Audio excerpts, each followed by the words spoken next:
Jangan percaya kepada orang yang membungkus diri dengan label pendeta, dengan label ulama, dengan label kiai. Tetapi mereka menyeret kita kepada kemusyrikan, kemunafikan, kekafiran, menjauhkan diri kepada pencipta alam semesta.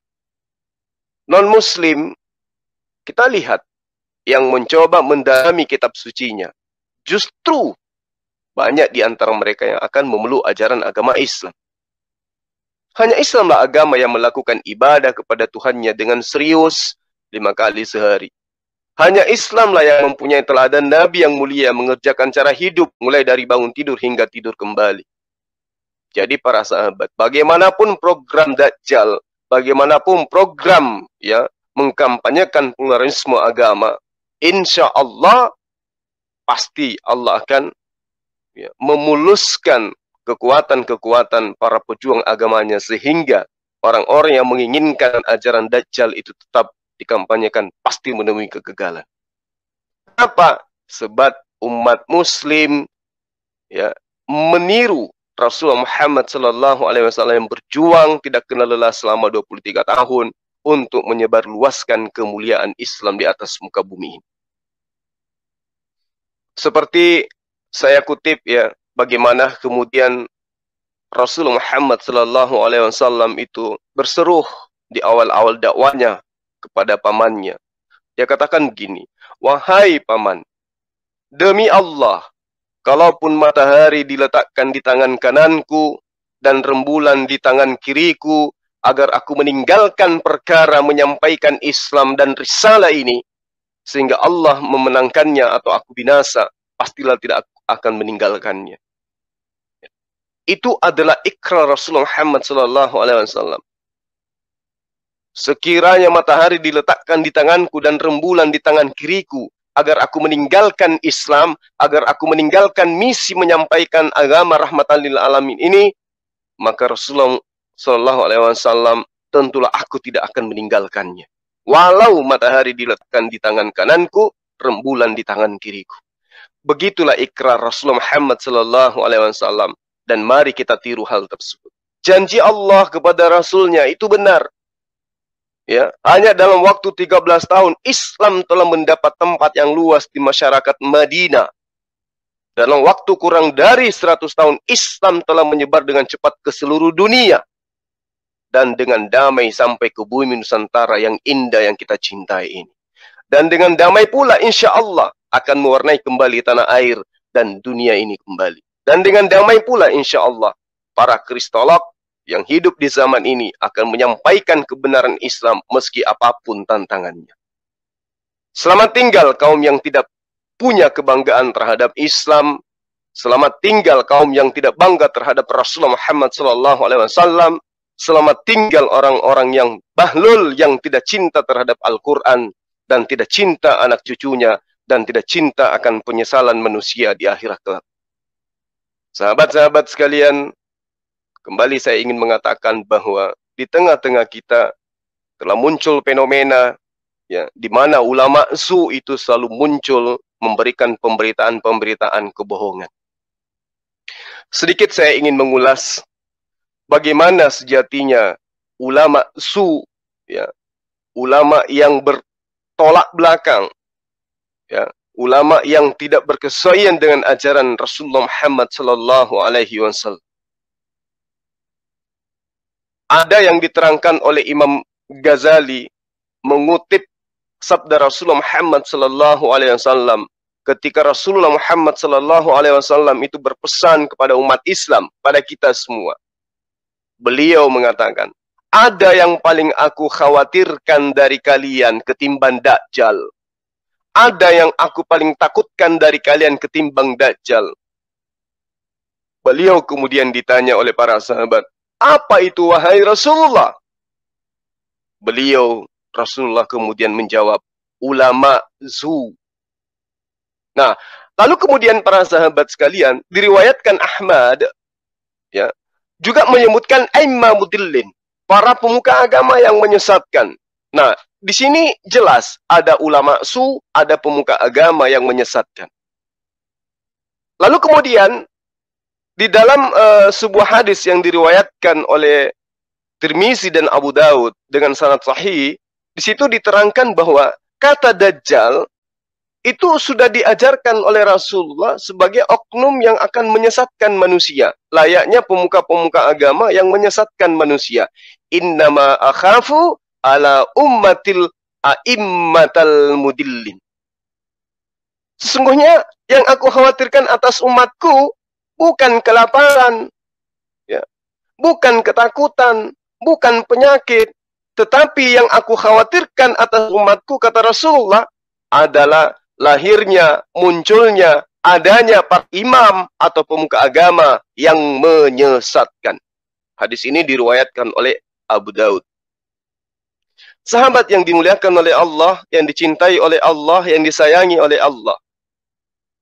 Imam Al-Ghazali, ya, menyatakan bahwa alasan kekhawatiran Rasulullah Muhammad SAW itu disebabkan karena Dajjal memang bertujuan menyesatkan. Sedangkan ulama su, walaupun lidah dan ucapannya memalingkan manusia dari dunia, tetapi amal perbuatannya dan keadaannya mengajak manusia ke sana, mengajak manusia ke mencintai dunia daripada mencintai Allah. Ulama su selalu mengajarkan sesuatu yang tidak berkesesuaian dengan ajaran para nabi. Nah, di sini saya ingin menguraikan ciri-ciri ulama su. Ulama munafik. Yang pertama, dia mempergunakan ilmunya sebagai sarana untuk memperbanyak harta. Ilmunya menjadi tumpuan untuk meraih sasaran duniawi. Itu ciri yang pertama. Ciri yang kedua, orang ini menggunakan ilmunya untuk berbangga dengan kedudukannya. Yang ketiga, menyombongkan diri dengan besarnya jumlah pengikutnya. Jadi ulama usul itu pasti punya pengikut. Itu ulama usul, ulama munafik. Pasti punya pengikut. Lalu kemudian, dengan banyaknya pengikutnya itu menyombongkan diri. Nah, yang keempat, ulama seperti ini masih mengira bahwa dirinya mempunyai posisi khusus di sisi Allah. Kenapa? Karena dia melihat ciri-ciri dirinya, ciri-ciri pakaiannya, dan kepandaiannya berbicara seperti ulama. Padahal ia begitu tamak kepada dunia lahir dan batin. Jadi, ya, orang-orang seperti ini, kata Rasulullah, siapa yang bertambah ilmu tapi tidak bertambah hidayah, ia hanya bertambah jauh dari Allah. Mereka kena ulama-ulama seperti ini. Nah, sahabat-sahabat sekalian yang dicintai oleh Allah, saya dikagetkan ya dengan beberapa pernyataan-pernyataan ulama su yang sekarang itu menjadi viral. Ya, saya kemarin itu belum tertarik untuk membahas kebutaan dan kekonyolan ulama munafik ketika dikatakan bahwa umat Islam itu salah mentafsirkan perintah potong tangan terhadap pencuri. Saya masih mengatakan bahwa orang ini kelihatannya mabuk. Lalu kemudian muncul lagi pernyataan beliau yang mengatakan bahwa sahabat-sahabat Rasulullah Muhammad SAW itu murtad. Nah, ini saya sudah mulai gelisah ini. Ini tidak benar ini. Orang ini harus diterapi dia. Ini lebih bahaya daripada Dajjal, kata Rasulullah Muhammad SAW. Lalu yang terakhir, ulama Sunni mengatakan bahwa di dalam Ka'bah itu ada lukisan Nabi Isa alaihissalam bersama ibunya. Yang lucu kemudian adalah dia mengutip dari tulisan Imam Abu Al-Wahid Muhammad Az-Zarqi, kalau nggak salah ya, Az-Zarqi. Nah, imam ini, kalau kita berbicara mengenai sejarah, dia lahir di abad ketiga Hijriah. Artinya bahwa temuannya yang kemudian dijadikan sebagai acuan pemikiran dari sang ulama ini, ulama sayur lontong ini, dia katakan bahwa Imam Abu Al-Wahid Muhammad Az-Zarqi ini itu memiliki sebuah kitab yang kemudian dia sebut dengan kitab Akhbar Makkah. Jadi dia membaca informasi di dalam sebuah kitab Akhbar Makkah, karya Imam Abu Al-Wahid Muhammad Al-Zarqi. Nah, yang lucu kemudian, yang lucu kemudian para sahabat-sahabat sekalian.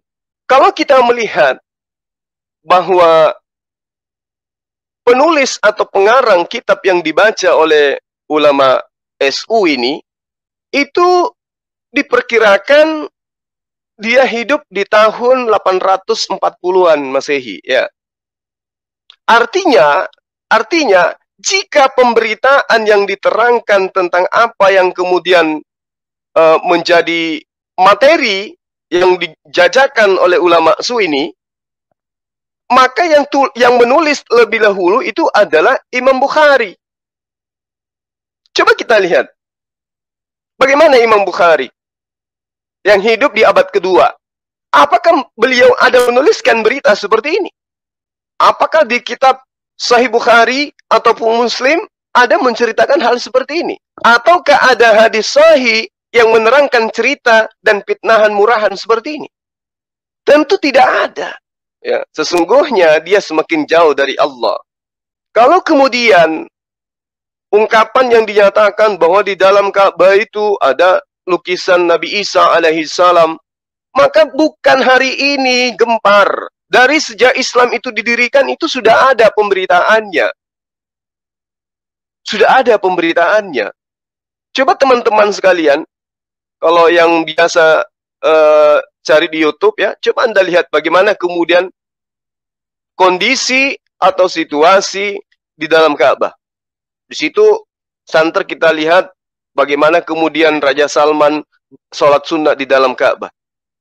Disut keliling isi Ka'bah, tidak ada lukisan di dalamnya. Itu makanya saya katakan orang ini ya melakukan pembodohan publik, melakukan penipuan publik ya tanpa dasar ilmiah. Orang ini asal ngoceh aja, hanya butuh jempol, ingin terkenal. Orang ini orang bahlul sebenarnya. Ya. Orang yang tidak menjabarkan sebuah informasi dengan data akurat. Tidak ada haditsnya.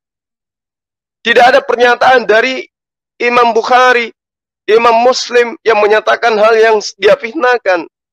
Atau setidaknya kalau hal ini benar, apa yang dinyatakan oleh ulama ini, ulama penipu ini ya, maka kemudian murid dari Imam Bukhari akan memberitakan hal yang sama. Misalnya muridnya Muslim bin Al-Hajjah, At-Tirmizi, An-Nasai, Ibnu Kusaimah, Ibnu Abu Daud, dan seterusnya. Pasti murid-murid Imam Bukhari ini akan menceritakan hal yang sama. Tapi tahu-taunya dia membaca dari sebuah buku yang tidak jelas arahnya, yang dituliskan oleh Imam Abu Al-Walid Muhammad Az-Zakraki. Jadi ulama SU ini buta gitu, memalukan sekali. Menceritakan sesuatu hanya untuk mendapatkan jempol meski tidak berkesesuaian dengan sejarah. Meski tidak berkesesuaian dengan fakta. Apa yang dilantunkan ini hanya pembodohan dan penipuan publik. Tidak ada sejarah yang menceritakan dari sumber-sumber yang akurat, yang bisa dipercaya, berupa hadits atau sejarah internal atau eksternal yang menyatakan hal yang seperti itu.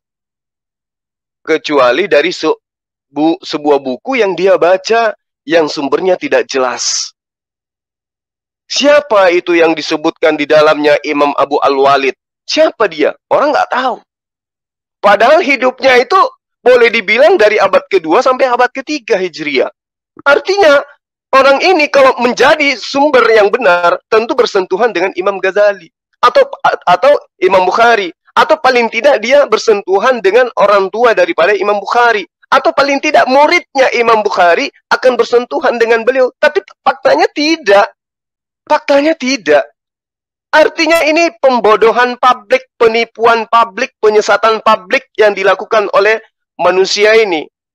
Manusia yang bergelar ulama, tapi tujuannya hanya menipu dan membodohi umat Islam.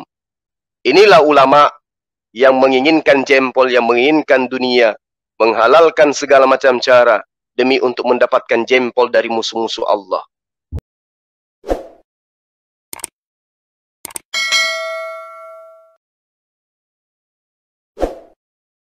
Anda jangan marah ya, bahwa konsultan wahyunya Kanjeng Nabi adalah pendeta.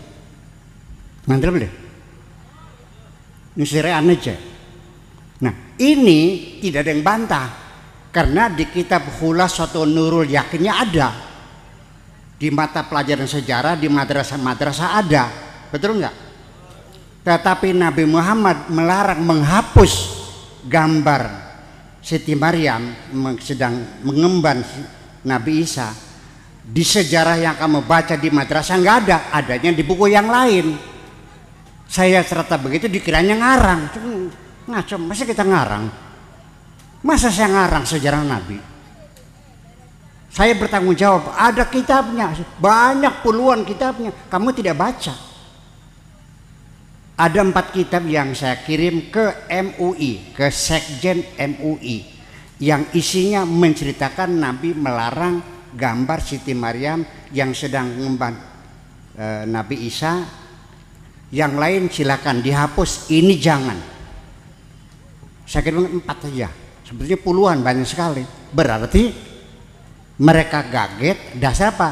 Durung pernah maca kitab.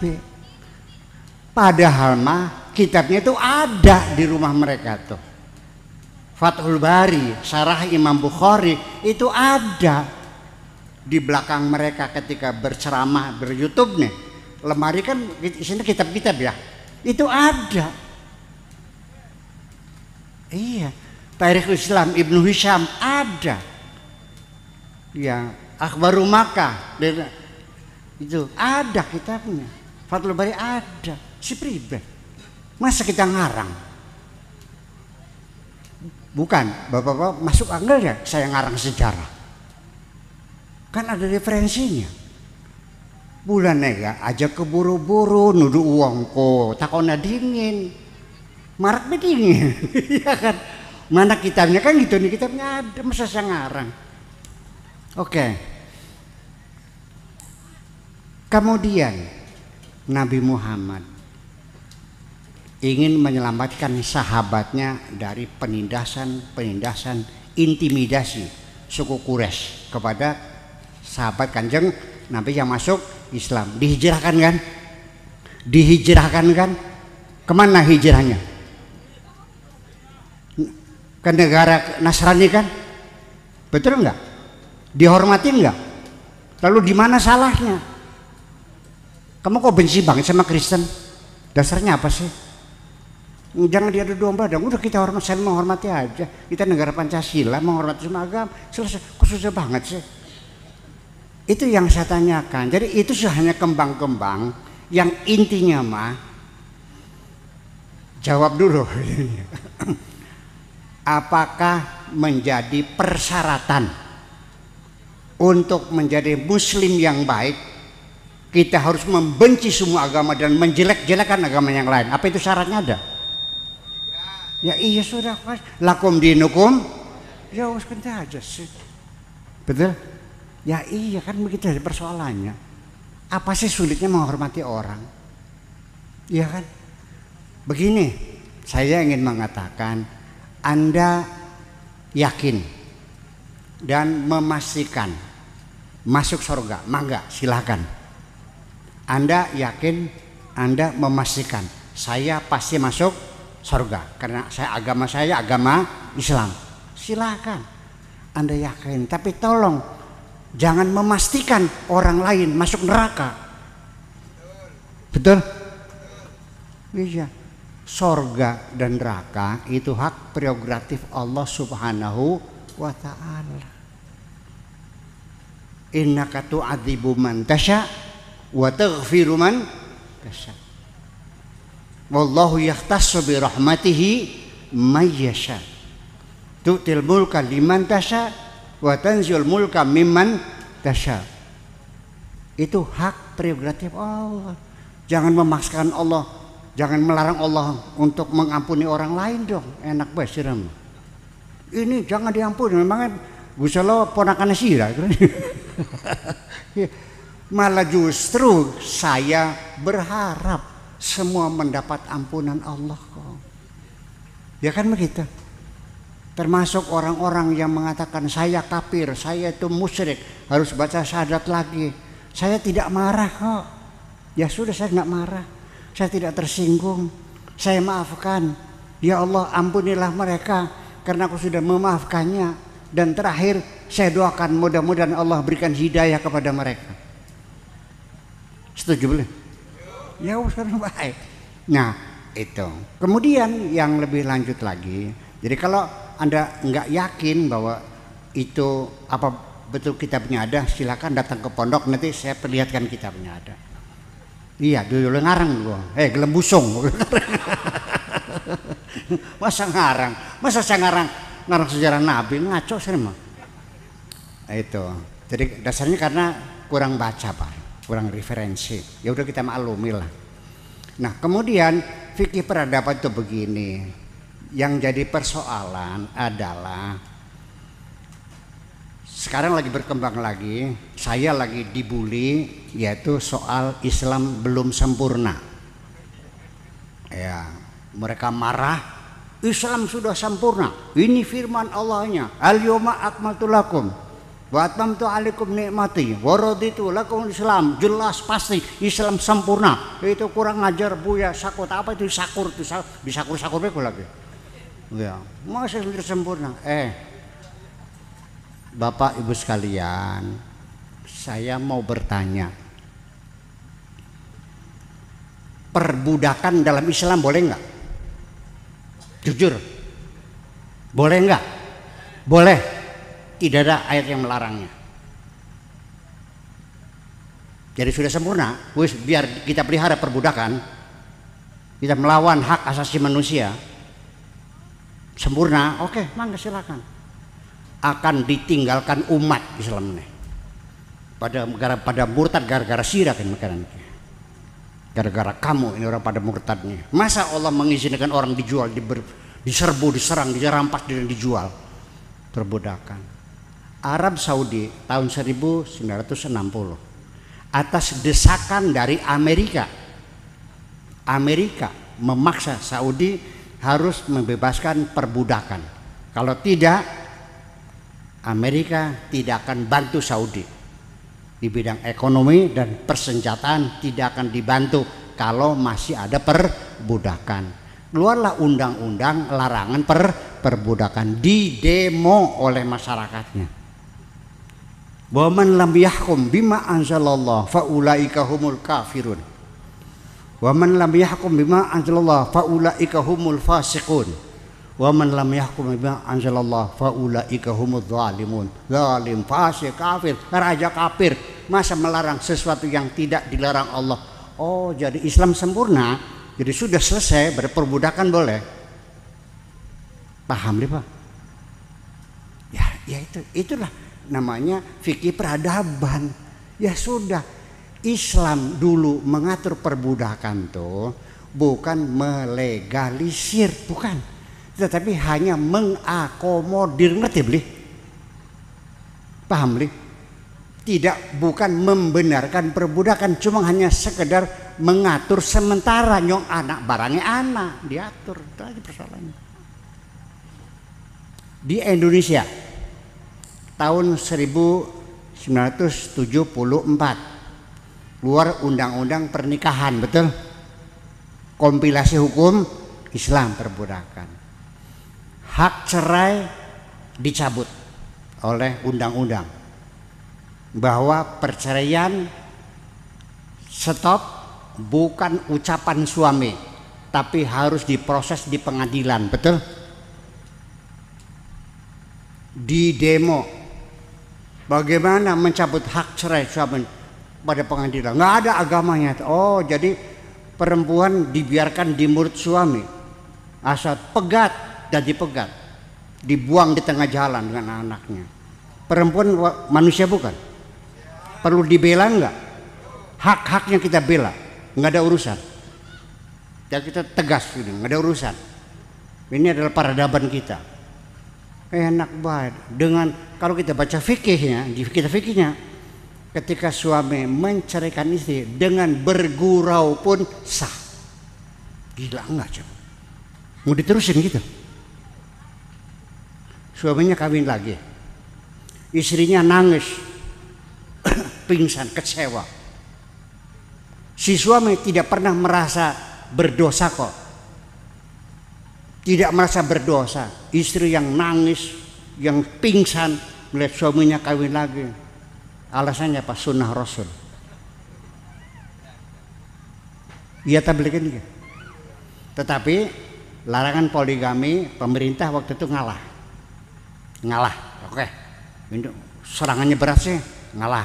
Tapi keluar PP 10. Ngerti beli PP 10 ke? Pegawai negeri yang dilarang berpoligami. Kesampaian mau deh.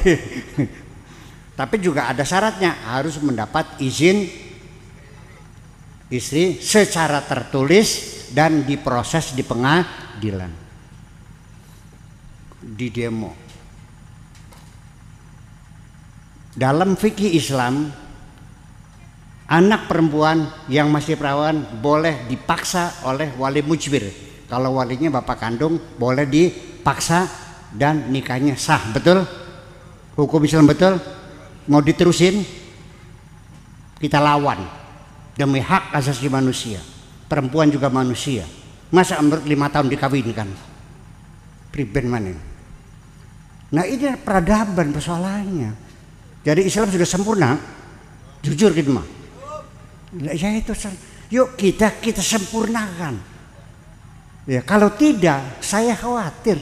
Ini saya bicara saking cintanya saya kepada Islam. Bukan membenci Islam, bukan. Saking cintanya, khawatir anak cucu kita nanti setelah cerdas, pinter-pinter meninggalkan Islam. Masa Islam memperbolehkan anak kecil dikawinkan? Masa perempuan boleh dipaksa? Manusia bukan sih perempuan tuh. Memberontak anak-anak kita, Pak. Siapa yang tanggung jawab? Siapa yang bersalah nanti? Siapa yang memikul tanggung jawab kalau anak cucu kita pada murtad? Siapa yang bersalah? Makanya saya menghadapinya, saya nunggu silakan ayo disidangkan bersama-sama kalau perlu. Saya nggak takut kok. Betul nggak? Ya iya, supaya agama Islam ini jumeneng salawase ning Indonesia aja sampai bubar. Saking senengnya kula, saking demen kula ning Islam, saking emane, saking sengite, seperti ben mana. Nah itulah yang jadi persoalan. Ibu-ibu sekalian, wong wadon selingkuh demenan maning, ketangguhan lakinya, dapat kena bu? Di saatnya apa diempal? Di saatnya apa diempal? Tapi nalikane wong lanang selingkuh demenan maning, ketangguhan rabine, apa ngomongnya? Sunnah Rasul. Jadi istri menangis, air matanya sampai guling-guling. Tidak diabaikan, itu hak saya suami. Bayangkan. Iya tak berikan. Ya karuan, bong lanang mas seneng poligami ku. Papat je, lah sudah maning lah dijejer papat leh, waduh. Paning dijejer papat, gimana? Sampai yang gelundung pengennya mah mengkon. Wes di dalam fikih Islam, ketika perempuan sakit dan tidak bisa melayani suami, di dalam fikih Islam suami tidak wajib ngasih nafkah. Diterusin seperti itu. Sampai beli obatnya pun tidak wajib karena tidak bisa dipakai karena kanker serviks, jadi akhirnya tidak dikasih nafkah. Modar wis bisa dinggo mengkonon misalnya kok diteruskan konon maunya diteruskan begitu. Ya iya. Sekarang saya nanya deh, mungkinkah kita terapkan syariat Islam, perempuan tidak boleh keluar rumah, sholat berjamaah harus minta izin pada suami, dagangan di pasar bloli, sekolah bloli, dagang bloli, metu bloli, ning umah bisa diterapkan begitu kayak yang Arab Saudi. Bagian mau konon, tulin kone maju konon, wis sekian kita kira petakon, umpamane sampeyan ki jenggoten kabeh. Negara ki maju beli kira-kira nggak ada urusannya kok, betul nggak? Jadi Islam yang universal itu adalah Islam moral. Yang bikin Islam maju itu adalah moral, bukan syariat, bukan hukum. Kalau hukum yaduru ma'a illatihi, al hukmu yaduru ma'a illatihi. Hukum itu berputar dengan ilatnya, wujudan wa adaman, kan begitu. Hukum itu kan kondisional. Tapi kalau moral yang universal itu yang menjamin kita maju, betul nggak? Nah, kesempurnaan moral Islam yang ditampilkan oleh Kanjeng Nabi saya setuju. Tapi syariatnya, fikihnya itu kan hasil pikiran manusia. Ngadil bikin ke? Fikihku hasil pikirannya para imam, iya bikin ke? Ayo tak-takone. Sembayang maca Fatihah beli. Bakal beli maca sabli. Jadi Imam Syafi'i. Jadi Imam Sajan bisa beli maca, asal penting baca idza qumtum ila shalat faqra'u ma tayassara minal Qur'an. Maca qul huwallahi enggak apa-apa oleh. Oke? Nah, baca Fatihah tidak pakai baca bismillah, sah enggak salatnya? Syafi'i tidak sah. Imam Maliki kalau baca Fatihah tidak sah. Jadi tidak boleh baca basmalah.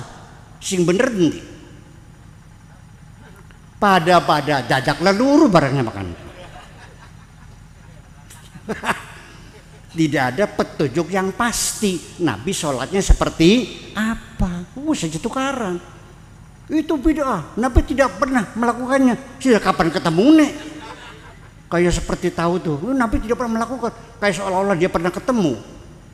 Bapak Ibu sekalian, itulah kira-kira bahwa kita sekali lagi bahwa bapak-bapak jangan kecil hati. Bapak bisa menjadi seorang Islam yang baik, betul? Tetapi tidak meninggalkan identitas kita sebagai bangsa Indonesia. Paham? Udah terjawab semuanya? Terakhir, saya tidak mengatakan agama Khadijah apa, karena Islam belum ada, betul nggak? Nabi 25 tahun, Siti Khadijahnya 40 tahun kawin. Nah, kawinnya nih ijab kabulnya pakai syariat apa nih? Apa ijab itu kau angkat tua qabil itu gitu? Sudah ada waktu itu. Kanjeng Nabi diangkat jadi Rasul tahun umur berapa? 40 tahun. 15-an kemudian. Berarti Islam sudah ada belum? Nabi agamanya apa? Saya nggak tahu. Khadijah agamanya apa? Saya nggak tahu. Tetapi agama-agama yang sudah ada di Mekah pada waktu itu, satu, anti Tuhan. Ini min asab soalik, ya, para ya orang-orang yang ateis, tidak bertuhan. Yang kedua, penyembah berhala, betul? Yang ketiga, Yahudi. Yang keempat, Nasrani. Hindu nggak ada di sana, Hindu tuh. Pada tahun abad ke-7 belum, tidak ada agama Hindu di Makkah. Agama Buddha, agama Shinto nggak ada. Tidak, hanya ada 4. Ateis, anti Tuhan, penyembah berhala, Yahudi dan Nasrani. Nah, 4 ini kan. Yuk kita mengandai. Pantes beli lamun sampai nyangka Siti Khadijah anti Tuhan. Pantes beli. Pantes beli lamun sampean menduga Siti Khadijah penyembah berhala. Pantes beli lamun sampean menduga Siti Khadijah Yahudi. Pantes beli. Sing paling pantes apa? Siti yang Nasrani. Beli paham sih Ram. Iya beli gini ke. Kedekatan Nabi dengan agama Nasrani, wahyu dari Allah, konsultannya pendeta kok. Aja mungkir ki. Saparane Waraqah bin Nawfal. Sahabat Nabi ditindas, diselamatkan hijrah ke negara Nasrani, ke Habasyah di sana. Dihormati enggak? Dihormati je. Seperti mana? Masih kurang sepeda maning. Jadi awit kapan sih sengit-sengitnya mau Kristen ku? Jangan-jangan diadu sampean ke. Paham dikit ke? Iya, ya wes lah gitu. Jadi begini, tidak ada persyaratan untuk menjadi orang Islam yang baik. Kita harus membenci agama lain. Betul enggak? Ongkong baik sih. Wa man sya'fal yu'min, wa man sya'fal yakfur. Ngandel sorok belia, wis. Lakum dinukum waliyadin. Siraya agamana siraya, kita agamanya kita ya kok baik sih.